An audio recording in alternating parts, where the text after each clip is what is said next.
Hello student, welcome to knowledge account YouTube channel. Knowledge account YouTube চ্যানেলে তোমাদের প্রত্যেককে স্বাগত জানাই।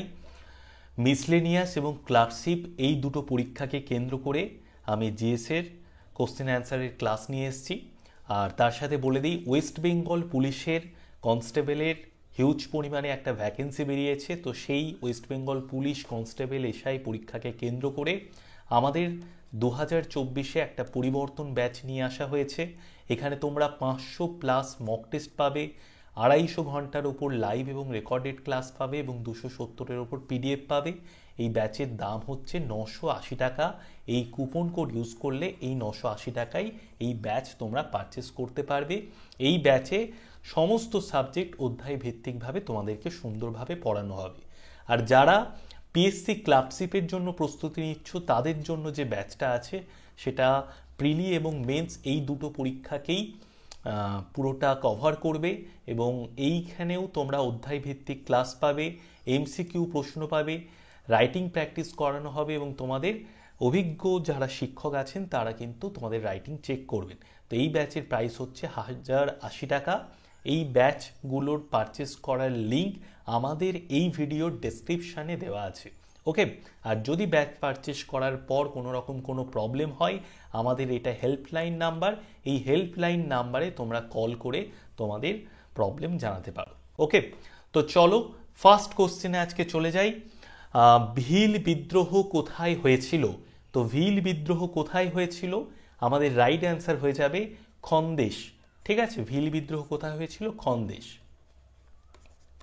ভিল বিদ্রোহ সম্পর্কে ইম্পর্টেন্ট ইনফরমেশনগুলো আমরা জেনে নিই। 1819 সালে মহারাষ্ট্রের খন্দেশ অঞ্চলে মহারাষ্ট্রের ভিল উপজাতি দ্বারা ইংরেজদের বিরুদ্ধে এই বিদ্রোহের সূচনা ঘটে। ঠিক আছে, কত সালে? 1819 সালে। এই খন্দেশ অঞ্চলটা কোথায়? এটা মহারাষ্ট্র জেলাতে। ঠিক আছে, মহারাষ্ট্রের ভিল উপজাতি দ্বারা ইংরেজদের বিরুদ্ধে এই বিদ্রোহের অভ্যুত্থান ঘটে। এই বিদ্রোহের উল্লেখযোগ্য নেতা ছিলেন চিল নায়েক। এর প্রত্যক্ষ কারণ ছিল ইংরেজদের খন্দেশ দখল, এই বিদ্রোহের প্রত্যক্ষ কারণ। গেরিলা যুদ্ধের মাধ্যমে ভিলরা ইংরেজদের বিরুদ্ধে যুদ্ধে অবতীর্ণ হয়। মহিলারাও এই বিদ্রোহে কিন্তু এই ভিল বিদ্রোহে যোগদান করেছিলেন। অজন্তা, সাতপুরা, সাতমালা সহ বিস্তীর্ণ অঞ্চলে এই বিদ্রোহের প্রভাব ধীরে ধীরে ছড়িয়ে পড়ে।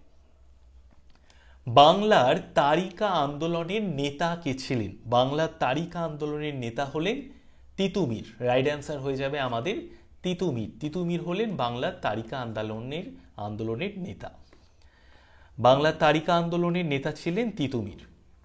লেকটাক হ্রদ কোন রাজ্যে অবস্থিত? এই কোশ্চেনটা প্রচুরবার পরীক্ষাতে এসেছে। আমি পিএসসি ক্লার্কশিপ এবং মিসলেনিয়াস এই দুটো পরীক্ষাকে মূলত টার্গেট করে এই কোশ্চেনগুলো নিয়ে এসেছি। এইবার তোমরা যারা ডব্লিউবিপির স্টুডেন্ট, পুলিশের জন্য পরীক্ষার প্রস্তুতি নিচ্ছ, তারাও কিন্তু ক্লাসটাকে ফলো করতে পারো, তাদেরও হেল্প হবে।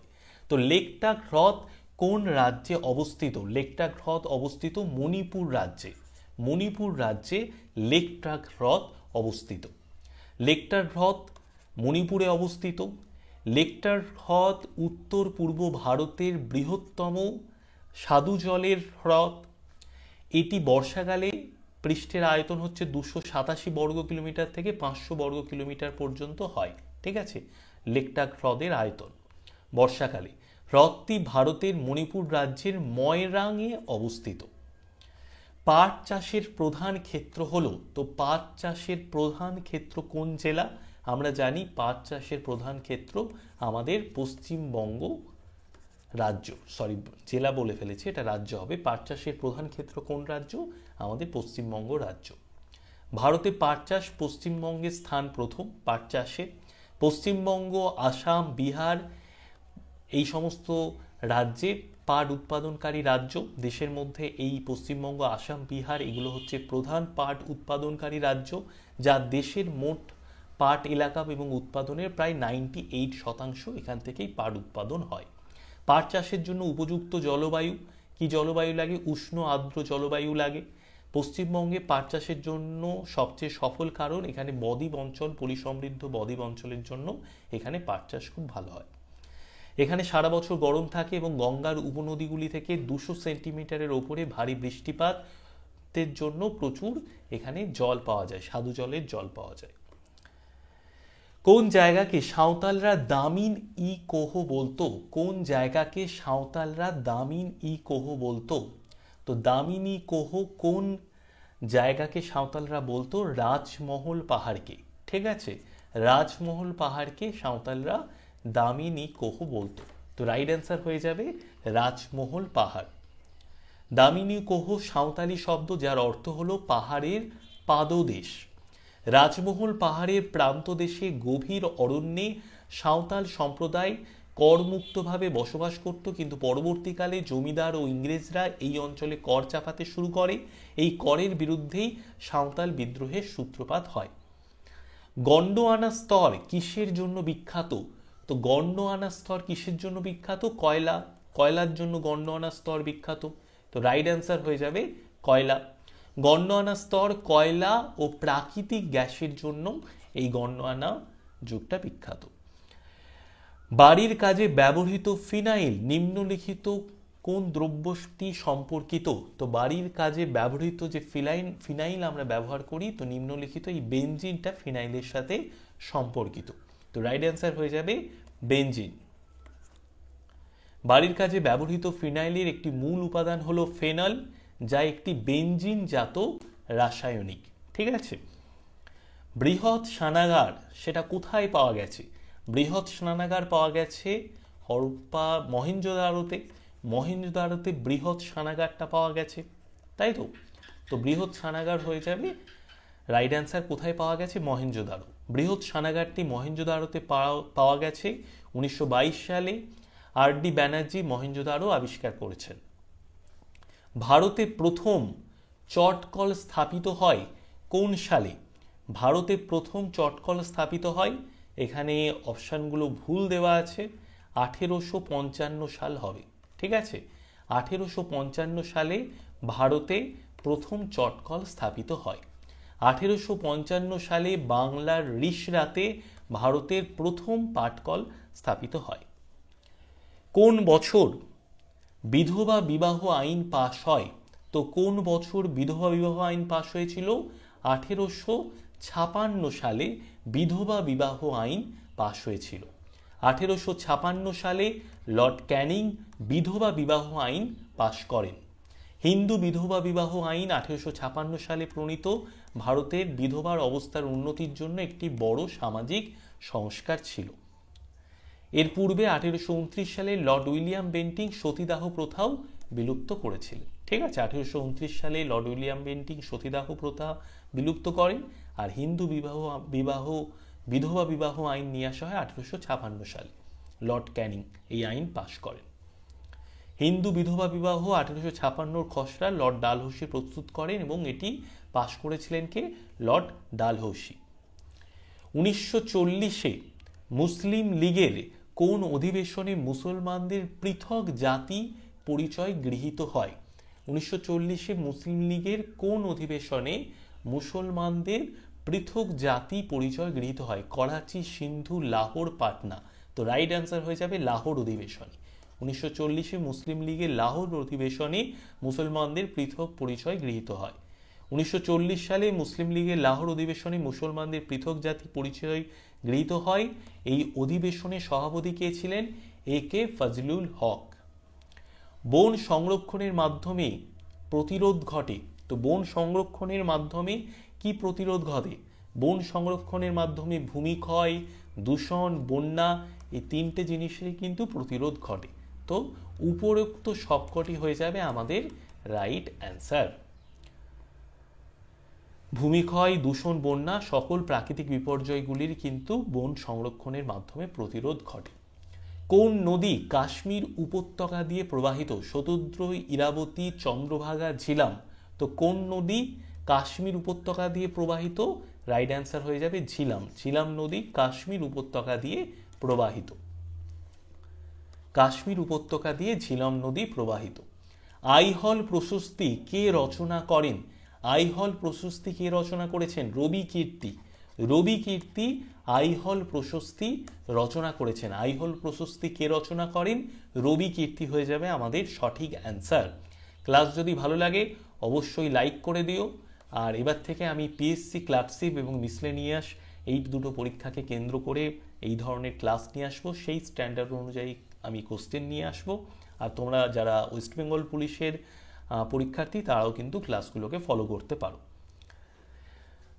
রবিকীর্তি আইহল প্রশস্তি রচনা করেছিলেন, তিনি চালুক্যরাজ দ্বিতীয় পুলকেশীর সভাকবি ছিলেন। তো রবিকীর্তি কার সভাকবি ছিলেন? চালুক্যরাজ দ্বিতীয় পুলকেশীর সভাকবি ছিলেন। আইহল প্রশস্তি দ্বিতীয় পুলকেশীর শাসনের শ্রেষ্ঠ বিবরণ। বুদ্ধ, গৌতম বুদ্ধ জন্মগ্রহণ করেছেন। তো গৌতম বুদ্ধ কবে জন্মগ্রহণ করেছেন? 563 খ্রিস্টপূর্বাব্দ বা বিসি, 563 বিসি বা খ্রিস্টপূর্বাব্দে গৌতম বুদ্ধ জন্মগ্রহণ করেছেন। গৌতম বুদ্ধ 563 বিসিতে লুম্বিনী উদ্যানে জন্মগ্রহণ করেছে। ঠিক আছে, লুম্বিনী উদ্যান যেটা বর্তমান নেপালে অবস্থিত। ঠিক আছে, তিনি দেহত্যাগ কবে করেন? 483 বিসিতে তিনি কুশীনগরে দেহত্যাগ করেছিলেন। ঠিক আছে, এটা মতান্তরে 400 বিসি অনেকে বলে, অনেকে 483 বিসিও বলে। তো 483 বিসিটাই আমরা ধরে নিচ্ছি যে 483 বিসিতে কুশীনগরে বুদ্ধদেব দেহত্যাগ করেন। নর্মদা নদীর উৎপত্তি কোথায়? নর্মদা নদীর উৎপত্তি হচ্ছে অমরকণ্টক মালভূমিতে। নর্মদা নদীর উৎপত্তি অমরকণ্টক মালভূমি। মধ্যপ্রদেশের অমরকণ্টক পর্বতের কাছে বৃহত্তম পশ্চিমে প্রবাহিত নদী হচ্ছে নর্মদা। এটির সৃষ্টি হয়। এটি দেশের 5ম বৃহত্তম নদী এবং গুজরাটের বৃহত্তম নদী। এটি মধ্যপ্রদেশ, মহারাষ্ট্র, গুজরাট অতিক্রম করে ক্যাম্বাই উপসাগরে এসে ক্যাম্বে উপসাগরের সাথে মিলিত হয়েছে। অ্যান্ডেমিক উদ্ভিদ তারাই যারা জন্মায় মিষ্টি জলে ছায়াযুক্ত অঞ্চলে, অন্য উদ্ভিদের ওপরে কোনো নির্দিষ্ট ভৌগোলিক অঞ্চলে। তো অ্যান্ডেমিক উদ্ভিদ হচ্ছে কোনো নির্দিষ্ট ভৌগোলিক অঞ্চলে জন্মায়। রাইট অ্যান্সার হয়ে যাবে অপশান ডি।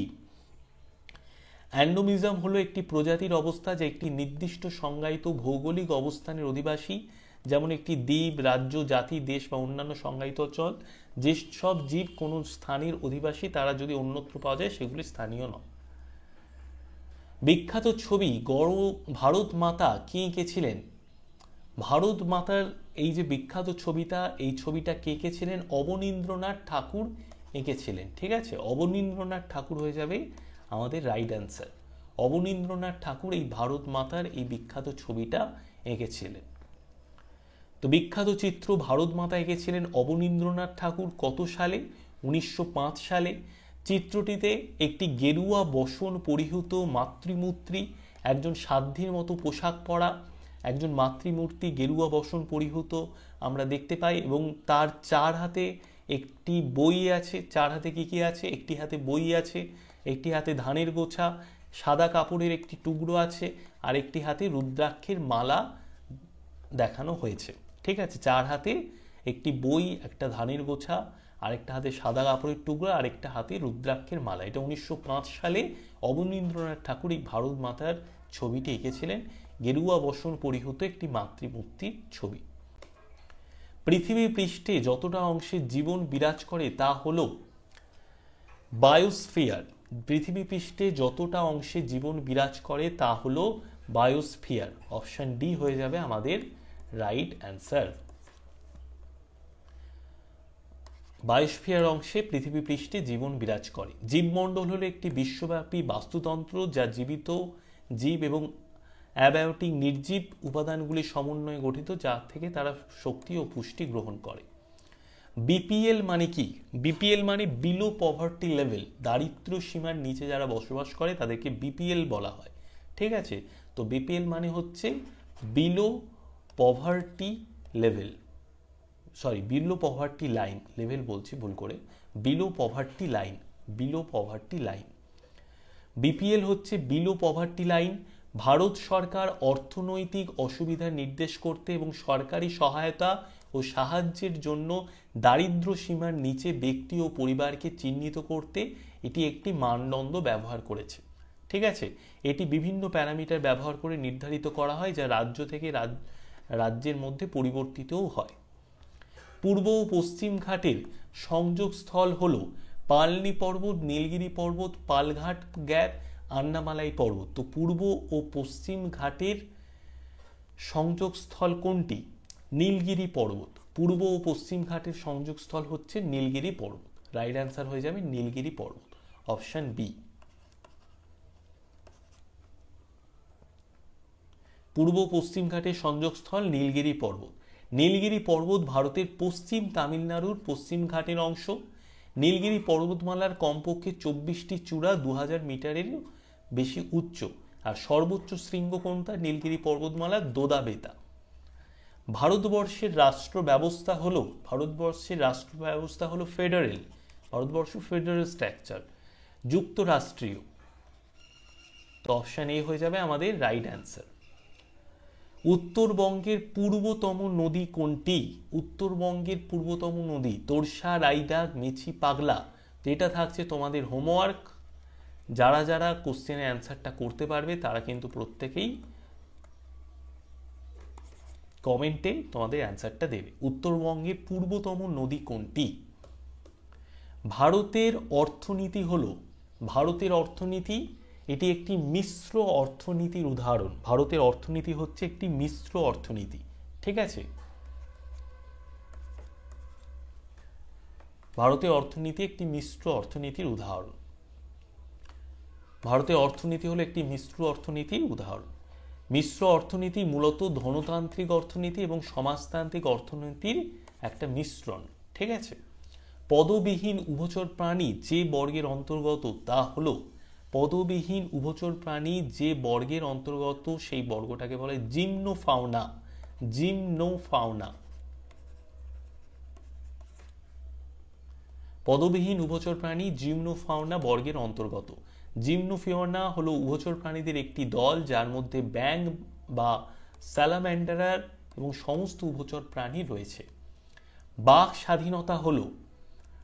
স্বাধীনতা একটি কি? এটি একটি কিন্তু মৌলিক অধিকার। বাক স্বাধীনতা এটা আমাদের একটি মৌলিক অধিকার। তো অপশন এ হয়ে যাবে আমাদের রাইট অ্যান্সার। বাক স্বাধীনতা হলো এটি একটি মৌলিক অধিকার। বাক স্বাধীনতা এটি একটি মৌলিক অধিকার, অপশন এ রাইট অ্যান্সার। ভারতীয় সংবিধানের পার্ট 3 ধারা 19 অনুযায়ী বাক স্বাধীনতা 6টি মৌলিক অধিকারের মধ্যে একটি। ভারত আক্রমণে কে বাবরকে আমন্ত্রণ করেছিল? বাবর যখন ভারত আক্রমণ করে তখন বাবরকে কে আমন্ত্রণ করেছিল? ইব্রাহিম লোদি, সিকান্দার লোদি, দৌলত খাঁ লোদি, শের খাঁ। তো বাবরকে কে আমন্ত্রণ জানিয়েছিল? দৌলত খাঁ লোদি। দৌলত খাঁ লোদি হয়ে যাবে রাইট অ্যান্সার। দৌলত খাঁ লোদি ভারত আক্রমণে বাবরকে আমন্ত্রণ জানিয়েছিল। দৌলত খাঁ লোদি বাবরকে ভারত আক্রমণ করতে আমন্ত্রণ জানান। সেই সময় দিল্লির সুলতান ছিলেন লোদি বংশের শেষ সুলতান ইব্রাহিম লোদি, যাকে পানিপথের প্রথম যুদ্ধে হারিয়ে দিয়েছিল বাবর। 1526 খ্রিস্টাব্দে বাবর ও ইব্রাহিম লোদির মধ্যে পানিপথের প্রথম যুদ্ধ হয়, যেখানে বাবর জয়লাভ করেছিল। ভারতের কোন রাজ্যে ব্যাঘ্র প্রকল্প আছে যেটি বিশ্ব ঐতিহ্য স্থান হিসেবে পরিচিত? ভারতের কোন রাজ্যে ব্যাঘ্র প্রকল্প আছে আর যেটি বিশ্ব ঐতিহ্য ওয়ার্ল্ড হেরিটেজ সাইট হিসেবে পরিচিত? সেটা হচ্ছে আমাদের পশ্চিমবঙ্গ। পশ্চিমবঙ্গের সুন্দরবন। পশ্চিমবঙ্গের সুন্দরবন একটি ওয়ার্ল্ড হেরিটেজ সাইট যেখানে ব্যাঘ্র প্রকল্প রয়েছে। বর্তমানে এখানে প্রায় 96টি ব্যাঘ্র রয়েছে, ঠিক আছে? সুন্দরবন ম্যানগ্রোভ ফরেস্ট পৃথিবীর অন্যতম বৃহৎ বন। 1,40,000 হেক্টর। বঙ্গোপসাগরে গঙ্গা, ব্রহ্মপুত্র, মেঘনা নদীর বদ্বীপ অবস্থিত। এটি 1987 সালে ওয়ার্ল্ড হেরিটেজ সাইটের তকমা লাভ করেছে। নিম্নলিখিত কে দিন-ই-ইলাহির সদস্য হন? কে দিন-ই-ইলাহির সদস্য হয়েছিলেন? রাজা বীরবল, ইনি কিন্তু দিন-ই-ইলাহির এই ধর্মটাকে গ্রহণ করেছিলেন। আকবর প্রবর্তিত দিন-ই-ইলাহি ধর্ম রাজা বীরবল গ্রহণ করেছিলেন। আকবরের নবরত্নের একজন ছিলেন বীরবল, ইনি একজন হিন্দু হিসেবে দিন-ই-ইলাহি এই ধর্মটাকে গ্রহণ করে। দিন-ই-ইলাহি একটি সমকালীন ধর্ম বা আধ্যাত্মিক নেতৃত্বের কর্মসূচি ছিল, যেটি মুঘল সম্রাট আকবর প্রবর্তিত করেছিলেন 1582 সালে। কোন উদ্ভিদের শস্য থেকে তেল পাওয়া যায়? কোন উদ্ভিদের শস্য থেকে তেল পাওয়া যায়? তো এটা আমরা সবাই জানি, চীনাবাদাম, নারকেল, সর্ষের তিল। নারকেল হয়ে যাবে আমাদের সঠিক আনসার। নারকেলের যে শাঁস সেখান থেকে আমরা তেল পাই, ঠিক আছে, নারকেলের তেল। তো রাইট আনসার হয়ে যাবে নারকেল। তো আমাদের 30টা কোশ্চেন ছিল আজকে। পরের দিনের ক্লাসে আবার তোমাদের সঙ্গে দেখা হবে। আর নারকেলের শস্য থেকে তেল পাওয়া যায়, নারকেলের বিজ্ঞানসম্মত নাম হচ্ছে কোকাস নুসিফেরা। কোকোস নুসিফেরা হচ্ছে নারকেলের বিজ্ঞানসম্মত নাম। ওকে, তো পিএসসি ক্লার্কশিপ পরীক্ষাটাকে তোমরা যারা টার্গেট করছো তারা এই ব্যাচটা আমাদের নিতে পারো। এই ব্যাচটাতে তোমাদের অধ্যায়ভিত্তিক সমস্ত সাবজেক্টই কভার করা হবে এবং তার সাথে রাইটিং প্র্যাকটিসও করানো হবে। আর ওয়েস্ট বেঙ্গল পুলিশের পরীক্ষাকে টার্গেট করে আমাদের ডব্লিউবিপির একটি ব্যাচ নিয়ে আসা হয়েছে 980 টাকায়। তো যারা ওয়েস্ট বেঙ্গল পুলিশের জন্য পড়াশুনো করছো তাদের ক্ষেত্রে কিন্তু এটা খুব হেল্প হবে। আর সমস্ত ব্যাচের যে লিঙ্ক আর কি, পারচেস করার লিঙ্ক এই ভিডিওর কিন্তু ডেসক্রিপশানে এইভাবে দেওয়া আছে, সেখান থেকে তোমরা পারচেস করে নিতে পারো। আর যদি কোনো রকম পারচেস করার পর কোনো রকম কোনো প্রবলেম হয় তাহলে কিন্তু তোমরা এই যে উপরে যে হোয়াটসঅ্যাপ নাম্বারটা আছে এই হোয়াটসঅ্যাপ নাম্বারে তোমরা কোনো কোয়ারি করে তোমাদের প্রবলেমটা জানাতে পারো। ওকে, তো বেস্ট অফ লাক, ভালো করে পড়াশুনো করো, আবার নেক্সট ক্লাসে তোমাদের সঙ্গে দেখা হবে।